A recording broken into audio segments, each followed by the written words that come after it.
সকাল থেকে টানা বৃষ্টিতে নিউ মার্কেটের ১ নাম্বার গেটের সামনের রাস্তা পুরোটি পানিতে তলিয়ে গেছে, তেমনটি কিন্তু আমরা দেখতে পাচ্ছি এবং আপনাদেরকে এই মুহূর্তে সরাসরি দেখাচ্ছিলাম নিউ মার্কেটের ১ নাম্বার গেট এবং আজিমপুর কবরস্থানের ৩ নাম্বার গেটের সামনের রাস্তা এটি। এবং এই রাস্তাটি সামান্য বৃষ্টি হলেই তলিয়ে যায় এবং ব্যাপক জলাবদ্ধতা তৈরি হয় এই রাস্তাটি, সেটি কিন্তু লক্ষ্য করা যাচ্ছে। পুরো রাস্তা তলিয়ে গেছে, দেখতে পাচ্ছেন যে রিক্সা যেগুলো চলাচল করছে, রিক্সা বা যানবাহন যেগুলো চলাচল করছে সেগুলো কিন্তু যে তাদের যানবাহনের যে চাকা রয়েছে সে চাকা কিন্তু পুরোটাই পানির নিচে তলিয়ে গেছে, তেমনটি কিন্তু আমরা দেখতে পাচ্ছি। এবং কোথাও কোথাও হাঁটু পরিমাণ পানি, কোথাও কোথাও কোমর পরিমাণ পানি, এই পরিমাণ জলাবদ্ধতা কিন্তু তৈরি হয়েছে এই রাস্তাটিকে ঘিরে।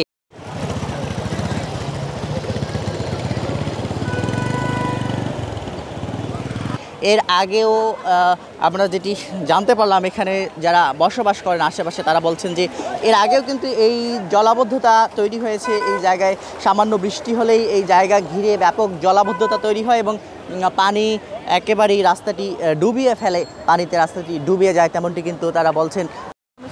এর প্রত্যেকবার এরকম পানি, প্রত্যেকবার কেমন পানি হয়? পানি বৃষ্টি অল্প একটু হলেই এই অবস্থা। কোমর পরিমাণ পানি হয়? হ্যাঁ, এরকম মনে করেন যে খুব ভোগান্তি হয় মানুষের। এভাবে মনে করেন প্রত্যেকবার বৃষ্টি হলেই এরকম অবস্থা হয়, অল্প একটু বৃষ্টিতে এরকম হয়ে যায়। আমি যাবো এই জিলানি সুপার মার্কেটে। এমন কি সবসময় হয় আপনাদের? সব সময় এরকম হয়, বৃষ্টি হলে এখানে পানি জমে যায়। আপনাদেরকে যদি একটু দেখাই, দেখতে পাচ্ছেন যখন যানবাহনগুলো চলাচল করছে তখন পানির স্রোত তৈরি হচ্ছে এবং আশেপাশে কিন্তু ব্যাপক পানি জমে জলাবদ্ধতা তৈরি হয়েছে, তেমনটি কিন্তু দেখা যাচ্ছে। দেখতে পাচ্ছেন যে কত বেশি পরিমাণ স্রোত তৈরি হচ্ছে, যখন যানবাহনগুলো যাচ্ছে কত বেশি পরিমাণ স্রোত তৈরি হচ্ছে এবং যারা ফুটপাত দিয়ে চলাচল করছেন তাদেরকে কিন্তু কষ্ট করে চলাচল করতে হচ্ছে, তেমনটি কিন্তু দেখা যাচ্ছে। এবং এখানকার বাসিন্দার সঙ্গে আমরা কথা বলেছি যে এখানে যে ড্রেনেজ ব্যবস্থা রয়েছে এই ড্রেনেজ ব্যবস্থা কিন্তু খুব একটা ভালো না, সামান্য বৃষ্টি হলেই পানি জমে এবং রাস্তার ড্রেনেজ ব্যবস্থা কিন্তু সংস্কার করা হয় না খুব একটা, তেমনটি কিন্তু তারা অভিযোগ করছেন এবং তারা সিটি কর্পোরেশনকে দুষছেন, তেমনটি কিন্তু যারা এখানকার বাসিন্দা রয়েছে বা এইখানে যারা চলাচল করেন তারা বলছেন যে শুষ্ক মৌসুমে এই যে ড্রেনেজ ব্যবস্থাগুলো সেই ড্রেনেজ ব্যবস্থাগুলোর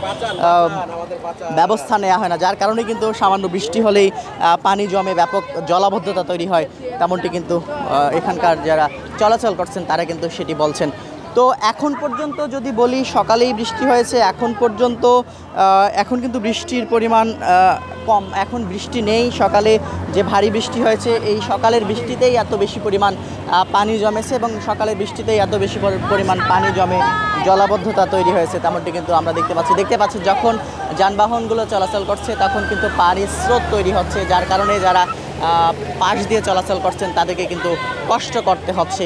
এবং আপনাদেরকে যেমনটি দেখাচ্ছিলাম যে রিক্সা কোথাও কোথাও ডুবে যাচ্ছে, কোথাও কোথাও কোমর পরিমাণ পানি, কোথাও কোথাও হাঁটু পরিমাণ পানি, তেমনটি কিন্তু লক্ষ্য করা যাচ্ছে। দেখতে পাচ্ছেন যে যখন ভারী যানবাহন চলাচল করছে তখন কিন্তু স্রোত তৈরি হচ্ছে এবং যারা পাশ দিয়ে চলাচল করছেন তাদেরকে কিন্তু ভিজিয়ে দিচ্ছে এই স্রোত, তেমনটি কিন্তু দেখা যাচ্ছে। কত বেশি পরিমাণ পানি, কত বেশি পরিমাণ জলাবদ্ধতা এই নিউ মার্কেটের ১ নাম্বার গেট এবং আজিমপুর কবরস্থানের ৩ নাম্বার গেটের যে রাস্তাটি রয়েছে সেই রাস্তা ঘিরেই কিন্তু এই জলাবদ্ধতা তৈরি হয়েছে, তেমনটি কিন্তু আমরা আপনাদেরকে সরাসরি দেখাচ্ছিলাম।